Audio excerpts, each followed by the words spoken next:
The house was quiet, too quiet. As I stepped inside, the faint smell of stale air greeted me, mingling with a subtle scent of polish.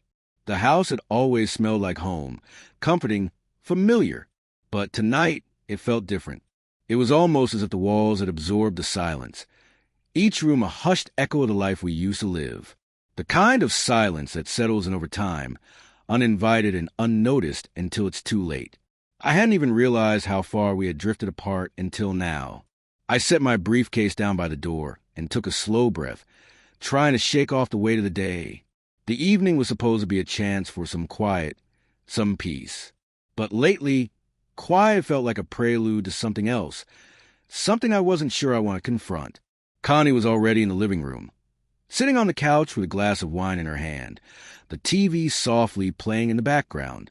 She wasn't looking at me, just staring at the screen with that faraway expression I had come to know too well. It was the kind of look that had become all too familiar in recent months. She didn't acknowledge me when I walked in, didn't even glance up. I could feel her presence, like a cold shadow in the room, but there was no warmth, no connection. "Hey," I said, my voice breaking the silence, though it felt like I was talking to someone who wasn't really there. She turned her head slightly, just enough to make eye contact. Her eyes were tired, distant, but there was a flicker there, a flash of something I couldn't quite place. She smiled faintly, though it didn't reach her eyes. "Hey, you're home early." I shrugged, not sure how to respond. Yeah, it wasn't a busy day. Her gaze shifted back to the screen, and I couldn't help but notice how her attention seemed to linger more on the show than on me. I tried to ignore the growing unease that settled in my chest. This wasn't new, not really. The silence, the distance, it had been creeping in for months. But tonight, it felt heavier, like something had shifted in the air between us, and I was too afraid to confront it. I moved toward the kitchen, taking a moment to pour myself a glass of water. The cool liquid felt oddly refreshing, but even as I stood there, my mind kept racing. Connie had been different lately, and I couldn't tell if it was just the way to work or something more. She'd been staying late at the office more often. Her excuse always the same: there's a lot to catch up on. But it wasn't just that. There was a subtle shift in the way she spoke to me, in the way she looked at me, or more accurately, the way she didn't look at me anymore. I leaned against the counter, staring down at my reflection in the dark window. The man I saw there was someone I barely recognized. I had always prided myself on being grounded, on understanding the subtle rhythms of my life. But lately, everything fell out of tune, and I couldn't ignore the feeling that something was off, something I wasn't being told. I heard the sound of Connie's voice behind me, her tone soft but laced with something I couldn't quite place. "Do you mind if I go out tonight?" I turned around slowly, my mind already trying to piece together the question, the words, the unspoken part beneath them. "Out," I repeated, trying to mask confusion in my voice. "Where are you going?" She met my gaze this time, and for a second there was a flicker of hesitation. It was brief, almost imperceptible, but it was enough to make my heart skip a beat. "Just to a work event. Doug's having a small gathering at the office. I thought I might stop by for a bit." Doug. The name didn't sit right in my stomach. Doug was her colleague, someone she'd been working closely with for months. I'd heard about him more times than I cared to. She spoke of him like he was a mentor, like he was important. I knew all about his achievements at the company, how the higher-ups respected him. But lately, I'd noticed the way her voice softened when she mentioned his name, the subtle way she smiled when talking about him. Something shifted inside me, like a clock winding tighter. "I didn't know you were close with Doug," I said, my voice steady, but I could feel the pressure building. She looked at me with a slight frown, then shrugged. "We've just been working on some projects together. It's nothing. I'll be home early." Nothing. I knew she was lying, or at least withholding something. The words felt hollow, too rehearsed. There was something more in the way she avoided my eyes, the way she shifted her weight, the way she tried to make it sound casual. But I wasn't buying it. I could feel the knots in my stomach tighten with every passing second. "I'll see you later," she added quickly, grabbing her purse. I watched as she headed toward the door, the sound of her footsteps echoing louder than usual. The door clicked shut behind her, leaving me standing in the kitchen, alone with my thoughts. I should have let it go. I should have dismissed it as just another night, another vague excuse. But something inside me refused to let it slide. I wasn't sure what I was afraid of, but the feeling gnawed at me like an itch I couldn't scratch. The doubts crept in, whispers at the back of my mind. Was she really going to a work event? Or was there something more to this? The house felt emptier now, even though I wasn't alone. The space between us had never felt so vast, so cold. I couldn't ignore the feeling anymore, the sense that I was losing her, even though she was still here, still breathing, still going through the motions. I didn't know what to do next. But I knew one thing. I couldn't just let it happen without finding out the truth. The hours passed slowly, too slowly. I kept glancing at the clock on the wall, my thoughts lingering on the image of Connie leaving, the way her eyes avoided mine, the way she slipped out the door without a word. I could feel the unease settling into my bones, a feeling that wouldn't go away no matter how hard I tried to push it out.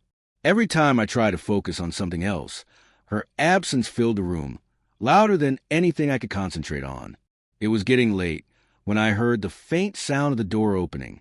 I froze, my body stiffening instinctively. I hadn't expected her back so soon, and I hadn't heard her car pull into the driveway. I stood there in the dim light of the living room, waiting for the sound of her footsteps, waiting for something to give me a clue about what was really going on. I didn't move as the door clicked shut softly, and then there was silence again. Her presence felt like a ghost in the house, something I couldn't touch but knew was there. A part of me wanted to just confront her, demand answers, but the other part of me, the part that had lived with her for so long, knew that the truth wouldn't come out that easily. If there was something she wasn't telling me, she wouldn't give it away without a fight. I could hear her moving around upstairs, the soft shuffle of her slippers on the hardwood floors, and for a moment, I thought about going up to her. But I didn't. Instead, I found myself walking toward the window, pulling back the heavy curtains just enough to see outside. The streetlights outside illuminated a quiet neighborhood, but something about the stillness felt off. I wasn't sure if it was my own paranoia or if something was really changing. I turned away from the window, rubbing my hand over my face, as if I could somehow wipe away the thoughts clouding my mind. Why couldn't I just let it go? Why couldn't I accept that she was just going to a work event like she said? But deep down, I knew it wasn't that simple. I couldn't ignore the way she reacted earlier, the way she seemed so eager to leave, the way her behavior had shifted over the last few months. This wasn't just about her staying late at work. This was about the way she started pulling away, the way she seemed to be slipping through my fingers no matter how hard I tried to hold on. I went to bed later that night, not even bothering to check if she was asleep. The bed felt colder than it had in years, the space between us so vast that it felt like a canyon.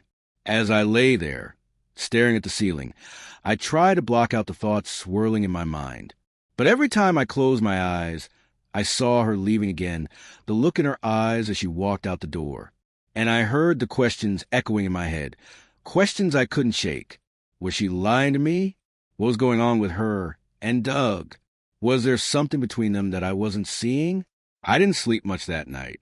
When I woke up the next morning, I could feel the weight of it all settling deeper in my chest. I got up early, trying to push through the fog of exhaustion. The house felt just as empty as it had the night before, and as I moved to the kitchen, I noticed Connie's coffee mug still sitting on the counter, untouched. She had left for work before I'd even had the chance to ask her about the night before. I didn't know if I was relieved or frustrated, but the silence between us was unbearable. At work, I couldn't focus. My mind kept drifting back to the conversation, to the unanswered questions. Every time I thought about it, I felt a tight knot in my stomach. I found myself pulling up her number on my phone, my thumb hovering over the screen. I could call her, confront her now, but something told me that would only push her further away. I'd seen the signs, seen the subtle changes in her behavior, but I didn't want to face the reality of what was happening. Not yet. The day dragged on. My phone buzzed with emails and messages, but I couldn't bring myself to respond to any of them. I wasn't focused. All I could think about was Connie, where she was, what she was doing, and who she was with. I had never been the jealous type, never cared about her time away from home. But lately, I couldn't shake the feeling that something was wrong. As the workday ended, I grabbed my things and made my way out of the office. My mind was already racing ahead, wondering if she'd be home when I got there, if she'd be ready to talk. But a small voice in the back of my mind whispered that she wasn't ready for a conversation. She wasn't ready to face what had already begun to unravel. When I got home, the house was quiet. Too quiet. I put my keys on the table and waited, standing there for a few moments. I heard nothing. No footsteps, no sound of movement. I called out her name, but there was no response. That's when I saw it. On the counter, near the edge of the kitchen, was an envelope. It was sealed, but the handwriting on the front was unmistakable. My heart skipped a beat when I realized what it was. The envelope was addressed to me, but I hadn't seen it before. It wasn't a letter I'd been expecting, nor one that seemed familiar. I reached for it with shaky hands, tearing open the seal. Inside was a single sheet of paper, her handwriting, but not the familiar scrawl I had seen for years. No, this was different. It was neat, careful, almost deliberate. "I think we need to talk," it read. "Let's meet somewhere. I can't do this anymore." My pulse quickened. Was she giving me a chance to fix this? Or was this a goodbye? I didn't know, but I was about to find out. The envelope sat in front of me, the neat handwriting now an ominous reminder that something was slipping out of my grasp. The words echoed in my mind. "I can't do this anymore." What did that mean? Had she made up her mind? Was she ready to leave? Or was she simply asking for something? A conversation, an explanation, a chance to fix things? The possibilities swirled, but none of them made sense. Not anymore. I could feel my heart racing, but I forced myself to take a deep breath. The house felt smaller, as if the walls were closing in. I turned the paper over and over in my hands, searching for something, anything, that might explain what had happened. But there was nothing more. No address, no sign of where we would meet. Just those words, written in a way that made it clear she was trying to control the narrative. She was trying to control this. And it was working. I went to the kitchen and stood there, my hand still gripping the paper. I didn't want to think about what she was trying to do. I didn't want to think about how she'd carefully crafted her escape, how she'd already prepared a plan for what came next. I didn't want to think about her face, how she'd looked when I caught her in the hallway with Doug. It all felt like a dream, a nightmare that I couldn't wake up from. I looked at my phone, checking the time.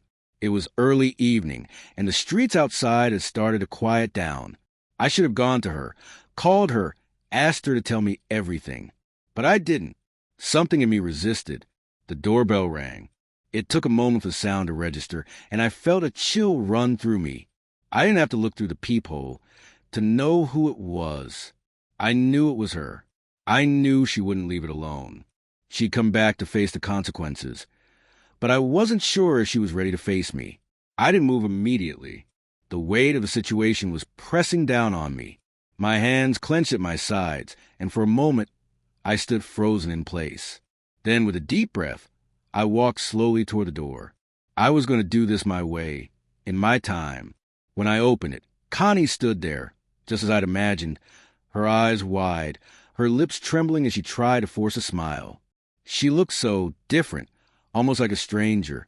"Michael," she said, her voice wavering, "can we talk?" There was a flicker of hope in her eyes, a desperate plea for understanding, but I couldn't return it. Not now. "Come in," I said, stepping aside to let her through. The air between us felt thick, heavy with unspoken words and unaddressed emotions. She stepped in but didn't move toward me. She just stood there, hands clasped in front of her, looking around as if she didn't know where to begin. I didn't move either. I simply leaned against the doorframe, my arms crossed, watching her. "You said you want to talk," I said quietly, breaking the silence. "I'm here." "I didn't mean for it to be like this," she started, her voice barely above a whisper. "I never wanted to hurt you." I almost scoffed, but I bit my tongue. She wasn't even looking at me as she spoke. Instead, her eyes were fixed on the floor as if she couldn't face me. I had never seen her like this. The woman I knew would have defended herself, would have made excuses, would have fought back. But now she seemed small, fragile. Then why did you do it, Connie? I asked, my voice calm, controlled. It took everything in me not to let the bitterness slip through. Why did you let it happen? I don't know, she said, shaking her head, her voice breaking. It just happened. I never meant to fall into something like this. I didn't mean to hurt you, Michael. I never thought it would come to this. I watched her for a moment, searching her face, trying to find the woman I had married. But she wasn't there. The woman in front of me was someone I didn't recognize, someone who had stepped out of our life and into a lie. You never meant to hurt me? I repeated, though I wasn't sure I believed her. You never meant to fall into it? But you were planning it, weren't you? Her eyes filled with tears, and she wiped them away quickly. No, Michael, I wasn't planning it. It wasn't supposed to happen. I thought it was just a stupid thing, something that would pass. But then it kept going, and I couldn't stop. I should have told you. I should have told you everything.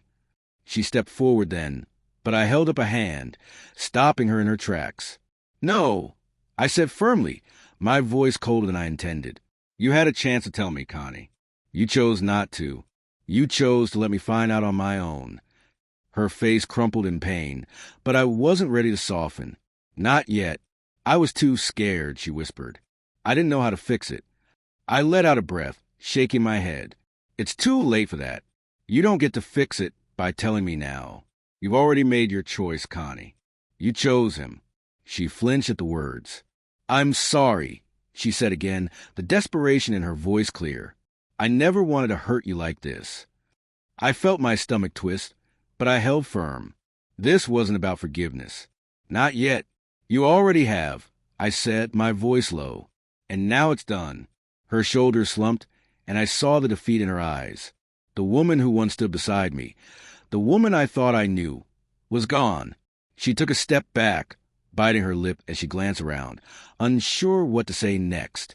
I was sure she thought I was going to yell, to lash out, to demand answers. But I wasn't that man. I didn't need to yell to be heard. I didn't need to fight to make a point. Is this really what you want? She asked, her voice faltering. I don't know what I want anymore. I said truthfully, my eyes locking with hers. But I know I can't stay here. Not like this. The silence stretched between us, thick and suffocating. I didn't want to look at her anymore. I didn't want to feel the weight of the decision she'd made. I'll leave, I said quietly, breaking the stillness. You can have whatever's left of this life, but it's not mine anymore. I turned and walked out of the room, leaving her standing there, her voice calling my name softly behind me. But I didn't turn back. I couldn't. Not after everything. The next few days were a blur. I didn't sleep much. I stayed in that hotel room, the one that felt like a temporary cocoon, where the world outside couldn't reach me. I didn't want to face the house. Not yet, not until I had a plan. But in my head, the pieces were falling into place, one by one. It was strange being in that room alone. The silence felt peaceful. For the first time in what felt like forever, I didn't have to worry about anything. I didn't have to pretend. There was no more playing the role of the husband, of the man who had it all together, who kept the peace. The truth had been exposed, and now it was time to decide what came next. I went to the cafe downstairs to get some coffee, my mind still tangled with thoughts of what I had learned, what I had seen. I hadn't called anyone, not friends, not family. I hadn't even looked at my phone after the first few days. The silence was a relief. When I sat down, I took out the envelope that Connie had given me. The paper felt cold in my hands now, just like everything else. I hadn't looked at it since the moment she left that night, but now it seemed important. It was a final piece of a puzzle I hadn't been able to finish until now. I opened the envelope slowly, the sound of the paper tearing in the quiet cafe almost too loud. Inside was a letter. She had written it, most likely after everything happened. She hadn't said much in person, but the words on the paper were more than enough. Michael, asterisk, I don't expect you to forgive me. I don't know if I'll ever be able to forgive myself. But I need you to understand that this wasn't about you. It was about me and the emptiness I felt for so long. I made choices that I regret, and now I have to live with them. Asterisk. Asterisk, I'm sorry, Michael. For everything. Asterisk.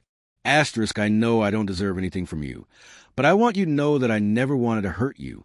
I just wanted to feel something again. Asterisk. Asterisk, please. Don't let this define you. Don't let me destroy everything we built. Please don't leave me with nothing. Asterisk. I sat there, reading her words over and over again. They weren't the kind of words that begged for forgiveness. Not exactly. They were more like a confession, a plea for understanding. Even though it was too late for that. She didn't understand what she'd lost. How could she? But I wasn't going to play the role of the victim anymore. Not for her. Not for anyone. I folded the letter carefully and slipped it back into the envelope. Then I picked up my phone. I was done waiting. Done with the uncertainty. I had to take control of my life, and that meant making decisions. The kind of decisions that would change everything. I opened the contact list, scrolling down until I found the number I needed. It was time to call the lawyer. That afternoon, I met with a lawyer at a small office in the city. His name was Raymond, and he was quiet, professional, with sharp eyes that seemed to see more than most. He didn't ask many questions, just nodded as I explained the situation in broad strokes. He was efficient, and that's what I needed right now. No emotional conversations. No pleasantries. Divorce is a long process, Raymond said as he looked over some initial documents. But it's clear that you've made up your mind. I have, I said, not looking up from the papers. I don't need her anymore. Not like this. He nodded, taking a seat across from me. You've been through a lot. But remember, this won't be just about you. It'll affect your children, too. I know, I said, rubbing my temples. I'll be fair to them. They don't deserve this, but it's not about them anymore. It's about me. He didn't argue, and I appreciated that. This was my decision, my life, and for the first time in a long while, I wasn't second-guessing it. We went through logistics, signed some preliminary forms, and set up a meeting to begin the real work. The process was going to take time, but the direction was clear. There was no going back. I left the lawyer's office and stood on the busy street for a moment, watching the world move around me. I wasn't sure where I was going, but for the first time in months, I didn't feel lost. It was strange how a single decision could bring a sense of clarity. I walked to a nearby park, found a bench, and sat down. The weight of the situation was still there, but it felt lighter.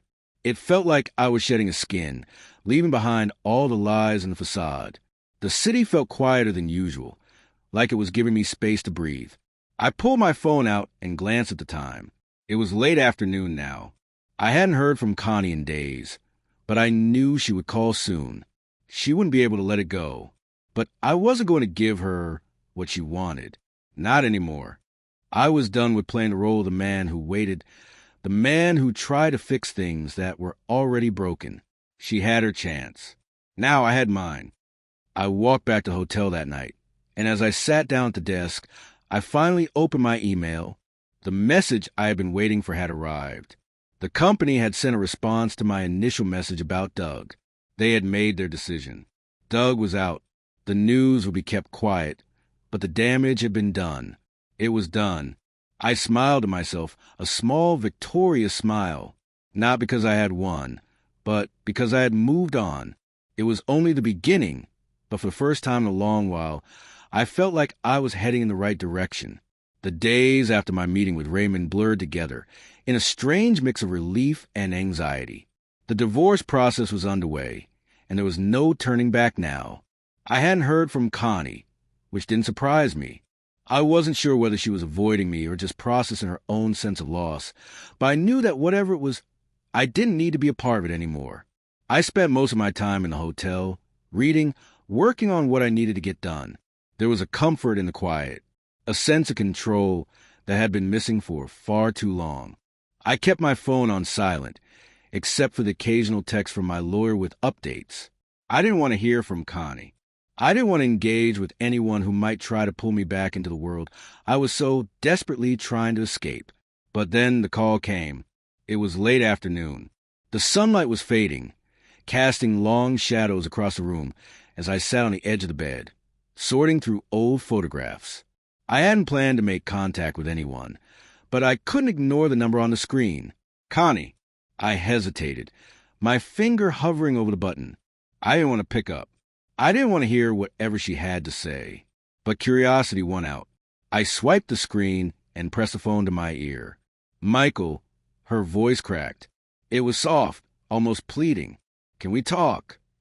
I closed my eyes. The sound of her voice a sharp reminder of everything I was walking away from. The betrayal, the lies, the years of disappointment. But I had to remain calm. I couldn't let her drag me back into the past. I don't think there's anything left to talk about, I said, my voice steady cold. You made your choices. Now I'm making mine. There was a pause on the other end of the line. I could practically feel her heart racing, the desperation creeping through her words when she spoke again. Please, Michael, I know what I did was wrong. I know I hurt you, but I didn't want this. I never meant for it to happen this way. I let out a quiet sigh, leaning back against the bed's headboard. I'm not angry anymore, Connie. What I feel is nothing. There's nothing left between us. But what about the kids? She asked, her voice shaking. They deserve better than this. I clenched my jaw. They deserve the truth. You don't get to decide what's best for them anymore. I've made my peace with them. I'm sure they're better off without all the lies. I heard her sniffle, and for a moment, I almost felt sympathy. Almost, but it quickly passed. I wasn't a man who felt sorry for her anymore. Not when everything I had been through had led me to this point. I'm done, Connie, I continued, my voice firm. I'll be there to get my things soon, but you can't change anything. It's over. She was quiet for a moment, and then she whispered, I'm sorry, Michael. I really am. I didn't respond. There was nothing left to say. The line went silent as I hung up the phone. I sat there for a while, the weight of her words still hanging in the air. But it didn't matter. I had already made up my mind. She could apologize all she wanted, but nothing would undo what she had done. Nothing could bring back what we had lost. The next morning, I went back to the house. The idea of stepping into the place where my family used to be felt strange. There was no longer any sense of warmth, no sign of the life we had once shared. The front door creaked as I opened it, and it felt like I was walking into a tomb, a place where memories had died. I had already packed a few of my things in the days leading up to this, but today was the day I was going to take the rest. The house was still. The air felt thick with the weight of everything that had happened, but I wasn't here to linger on it.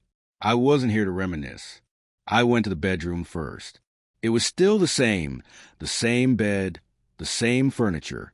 It was hard to believe that just a few short months ago, this had been our life.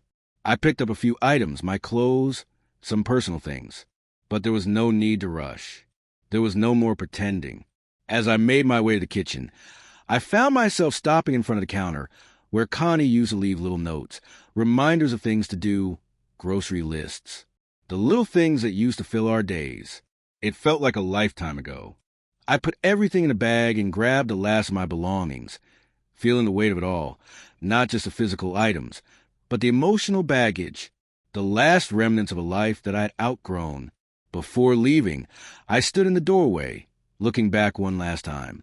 The house had been a symbol of everything I had tried to hold on to, but it was time to let go. I stepped out, locking the door behind me, and left without looking back. I was ready for the next phase. I had already made plans. The divorce papers were almost finalized, but there was still one last thing I needed to do. I had been quiet, waiting for the right moment, but now it was time to deal with Doug. He had no idea what was coming, and I intended to make sure he remembered the price of his betrayal. I sat at the bar later that night, the glass of whiskey cool against my hand, as I watched the man I had once called a friend. Doug. He was with a few colleagues, his loud voice carrying across the room. He seemed unbothered, like nothing had changed, like he hadn't been the reason for everything falling apart. But it was about to. It was time to remind him that no one got away with hurting me. Not like this. The days after I left the house were a blur of uncertainty and clarity all at once. The world outside felt different, almost like it didn't matter anymore. I had a new apartment, a new life starting to take shape, but there were still loose ends to tie up, and that meant confronting Doug. I hadn't seen him in person since the night of the party, and I'd had enough time to think about what I wanted to do with him. I knew what I was about to do wasn't going to be easy. I wasn't about to walk into his office and confront him with fists raised. That wasn't the kind of man I was. But I also wasn't going to let him walk away unscathed. I sat at the bar, my fingers lightly tapping the rim of my glass as I watched him across the room. Doug. He looked so normal, like everything was fine, like he had nothing to lose. He laughed too loud, clapped his hands, and made all the right jokes. He was so sure of himself. But what he didn't know was that I was watching him, quietly waiting for the right moment. It came when he stood to go to the restroom, strolling casually past the side of the bar. I was quick on my feet, moving swiftly to block his path. "Doug," I said, my voice low, sharp, and controlled. He froze, his expression flickering with confusion before a forced smile replaced it. "Michael, what are you doing here?" "I'm here to talk," I replied, my voice even. "About you and my wife." His smile faded. His body shifted, like he was considering his options. He had no idea what I knew, no idea what I had. "Look, man," he began, trying to backpedal, his voice nervous now. This isn't what you think. I held up my hand, silencing him. "Don't bother with the lies. You're not fooling anyone." His face flushed. "I didn't mean for things to get so out of hand. It's just—" "No," I interrupted, leaning in slightly, making sure he could feel the weight of my words. "You didn't mean to get caught. That's all. You're not sorry for what you did. You're sorry that it's all falling apart. But you're the one who chose this path. Not me." Doug stood there, squirming under the weight of my gaze, but he didn't know how to respond. He had no idea how much worse it could get for him. "I'm not here to yell at you," I said, my tone even. "I'm here to remind you of something." He swallowed hard, but I didn't let him speak. "I've already seen it all," I said, pulling out my phone. "The video, the kiss, you and Connie." His eyes widened, and for a moment, I saw the mask of confidence slip away. He was afraid now, afraid of what I knew, afraid of what I was capable of. "I'm sending this to the company CEO." I continued, my eyes locked on his. "You're a high-ranking employee. You think that kind of behavior is acceptable? I don't think they will. The video will say everything that needs to be said." Doug's face went pale. He opened his mouth, but no words came out. He was utterly speechless. "You'll be out of a job soon," I added coldly. "And not just that, you'll be out of your entire career. You'll be a cautionary tale, a footnote in the company's history of mistakes. And that's all you'll ever be remembered for." He stammered, trying to find his voice. "Michael, please, you don't have to do this. I was just—" "Save it." I cut him off. "I don't need your excuses. It's over for you. The company's already been informed. The board will be having a private meeting. I suggest you prepare yourself for the consequences." With that, I turned and walked away. Doug didn't follow me. He didn't try to stop me. I knew it was over for him. The cold satisfaction of knowing that I had the power to ruin his life was fleeting, but it felt just. He had taken everything from me, but now I was taking it back one piece at a time. The days following Doug's departure from the company were quiet. No one really talked about it in public. But behind closed doors, whispers spread quickly. The high-ranking executive's unexpected resignation made waves. Everyone knew what happened, even if no one dared to speak it aloud. Doug's fall from grace was swift, and no one could ignore the fact that he had been involved with Connie. As for Connie, her world had crumbled. The whispers in the office grew louder. Her once promising career now felt like a ghost of what it had been. Her office was cleared out, her responsibilities reduced to mere menial tasks. The respect she had once commanded vanished overnight, replaced by judgment and ridicule. She reached out to me, trying to explain, trying to make excuses, but I didn't answer. I didn't need to hear her apologies. I had already made my decision. I had already moved on. I didn't go back to the house. But I didn't need to. I had everything I needed now. The kids were adjusting. They didn't need me to defend them or to fight their battles. They already knew the truth. They had seen it all unfold in front of them. There was no turning back.